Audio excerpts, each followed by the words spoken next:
भारतीको पहिलो तीर्थस्थल बराह क्षेत्रधाम जाने बाटो चाहिँ यो गेटबाट रहेछ है गाइस।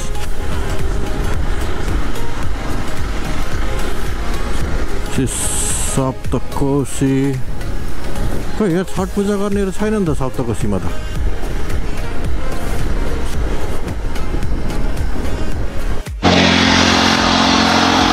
हेलो एभ्रिवान, मेरो ग्लास फुटेछ यार, के लाग्यो यहाँ।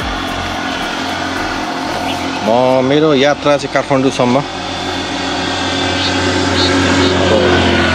उज्यालो भयो। अघि अँध्यारो थियो त्यही भएर मैले राम्रोसँग रेकर्ड गर्न पाएन भिडियो। आज म इटलीदेखि काठमाडौँसम्मको यात्रा देखाउँछु र बाटो कस्तो छ त्यो पनि हेर्नु होला। हाम्रो खुर्कोटदेखि उताको बाटो त्यो पनि म देखाउने कोसिस गर्छु। अहिले म मिडवे छु, छैन यहाँको कुन ठाउँ छु ठ्याक्क थाहा छैन, हाइवेमै छु। ब्रेक लिन रोकेको र भिडियो पनि यहीँबाट सुरु गरौँ भनेर। So see you on the road, let's go. आजको मौसम त्यति क्लियर छैन, पानी पर्ला पर्ला जस्तो पनि भइरहेको छ। अहिले बिहानको 7:40 बज्यो। हेरौँ अगाडि कस्तो हुँदै जान्छ। हुन त रेनकोट पनि बोकेर आएको छु मैले। म आज तपाईँहरूलाई फुल जर्नी देखाउँछु, बाटो कस्तो छ, अस्तिको बाढी पछाडि कस्तो भयो बाटो। सो तपाईँलाई आजभन्दा पछि ट्राभल गर्दै हुनुहुन्छ भने पनि आइडिया हुन्छ। So let's go. यो अगाडिको बाइक र मेरो नम्बर 2 नम्बर तलमाथि छ यार, सेम होइन। 4476 रहेछ मेरो, 4474। बाइक पनि सेम नम्बर 2 नम्बर तलमाथि रहेछ। म भन्दा 2 नम्बर पछि किने रहेछ यो अगाडिको मोटरसाइकल। यो ठाउँतिर चाहिँ यो ढुङ्गाको छाना भएको घरबाट पाइन्छ यार अहिले पनि। हेर्नु त, सबै घरमा प्रायः ढुङ्गाको छानाहरू छ, पुरानो घरहरूमा। अब कटारी पुग्न 7 किलोमिटर।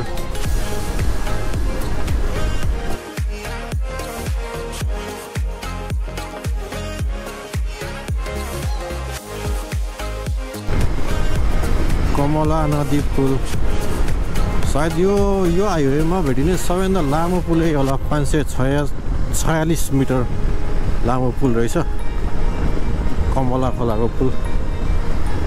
सम्भवतः यो हाइवेको सबैभन्दा लामो पुल नै यो।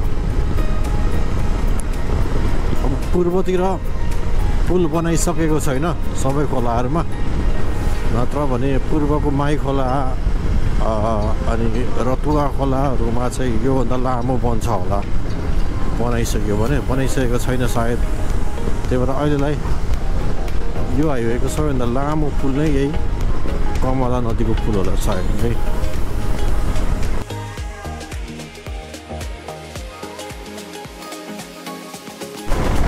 ल है सिन्धुलीबाट उकालो लाग्यो। अब चाहिँ भोक पनि लाग्न थाल्यो यार। अब खाना खाने एकछिनमा।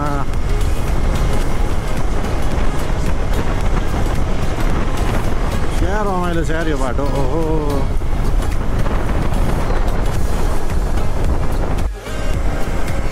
चिसो छ यार।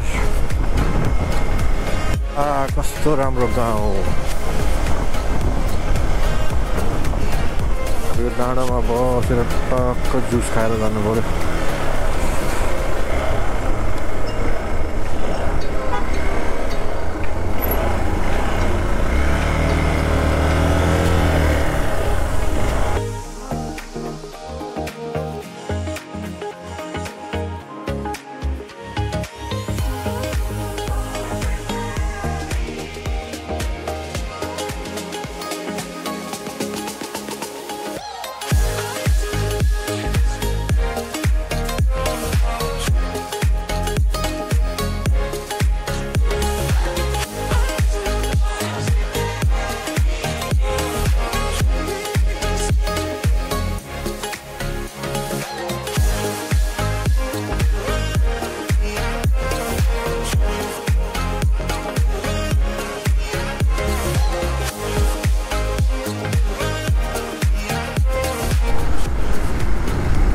ऐनेश्वर महादेव आइपुग्यो है।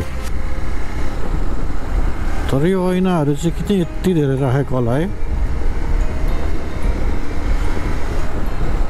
अरे फोटो होइन, कति धेरै ऐना।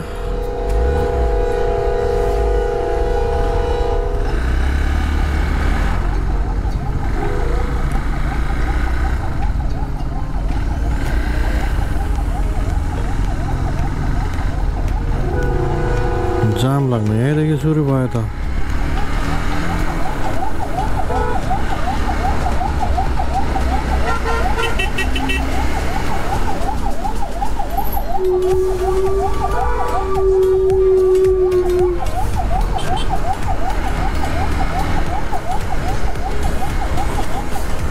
एम्बुलेन्सको पछि पछि छिरियो पो। यहाँ त कति लाखबाट होइन होला है। आम्मा भयो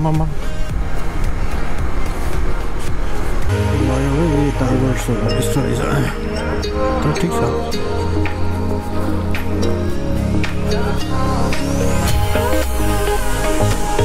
पनि यस्तै त छ। बरफ चाहिँ के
हो?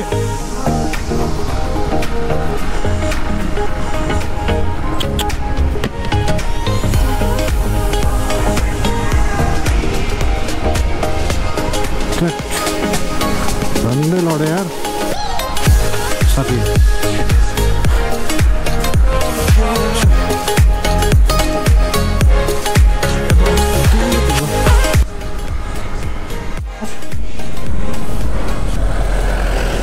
सेट ब्याग त कस्नु पर्यो।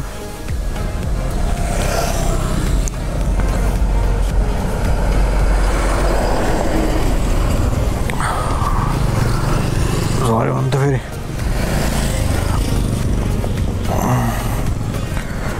लफडा हुन्छ नि झऱ्यो भने त।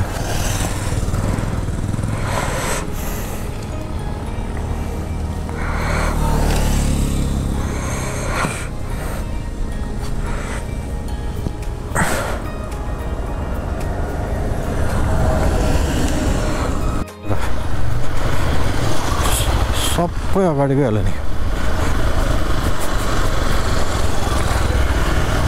बल्ल बल्ल अगाडि आएको थिएँ र फेरि धुलो खानु पर्ने भयो।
छ